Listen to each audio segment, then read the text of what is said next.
All right, Alyssa, we are going to finish this last segment here of our podcast today with mail time.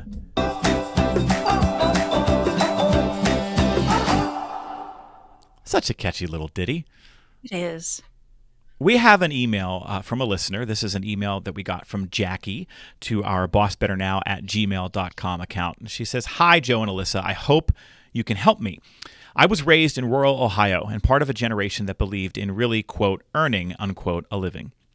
I struggle with the lack of values that were embedded in my work ethic at an early age, like professionalism, grammar, etiquette.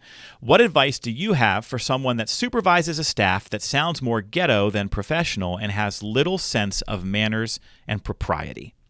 Signed, Jackie. There's a lot going on in this email, Alyssa.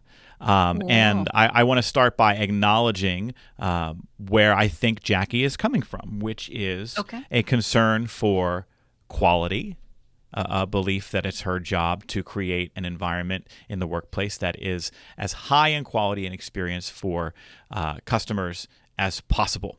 I'm operating under that is the assumption that's what she's bringing to the table. Where would you like to start to give Jackie the help she's looking for?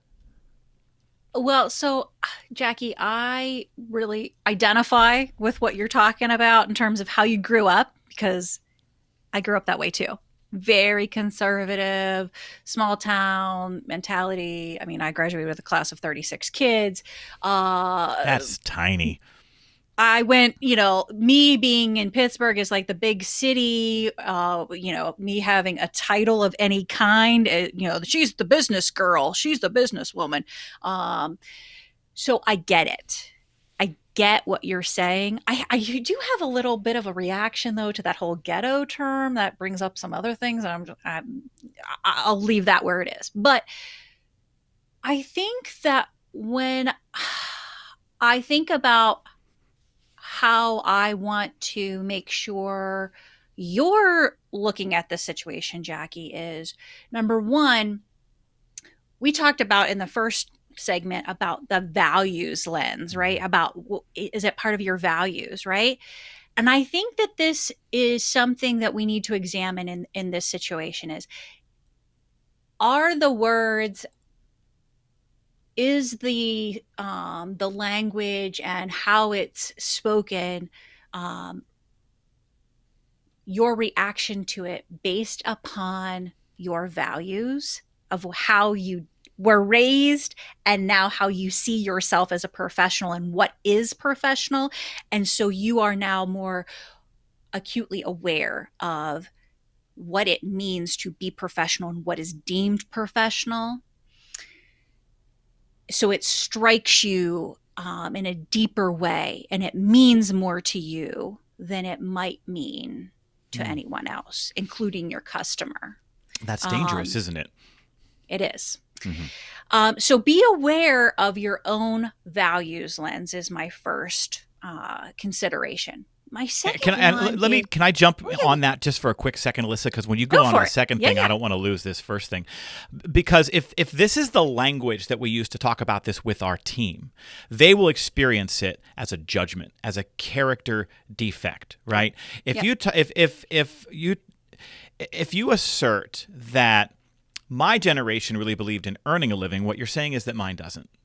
And if you Mm-hmm. say my work ethic includes values like professionalism and etiquette, what we're saying is theirs doesn't. And it becomes this sort of black and white, I have it, you don't discussion of what's happening. And these words are descriptors and they're very subjective. And I think that from a leadership role, when the time comes to give feedback and ask people to change, that's going to bring so much baggage into the room that it's going to get in your way into what you're really going for here. So before I keep going on that point and what I think Jackie needs to do to get where she wants to go, let me give this back to you, Alyssa, because I interrupted you because you had a second point. No, that's beautiful. You just reminded me though of something, and I will put it to my other second point. Judgment. It Mm-hmm. does invoke judgment whenever Yeah. we do that, and so the counter to that is curiosity, right? Judgment. So we need to get curious. And what I would get curious about, Jackie, is it affecting your customer service? Mm-hmm. Trying to be able to discern, is it your values lens? Is this a real problem, right? Is this a real issue that's outside of you? So let's start talking about what the data is in terms of the metrics that are used for those positions. Is it a customer facing position, or is it affecting how your customers are experiencing your team? Start to think and get curious about that. Back to you, Joe. You went right where I wanted to go, which was, is what is happening doing harm, or is it just different? Because there are differences across generations in how people talk, react, interact, etc.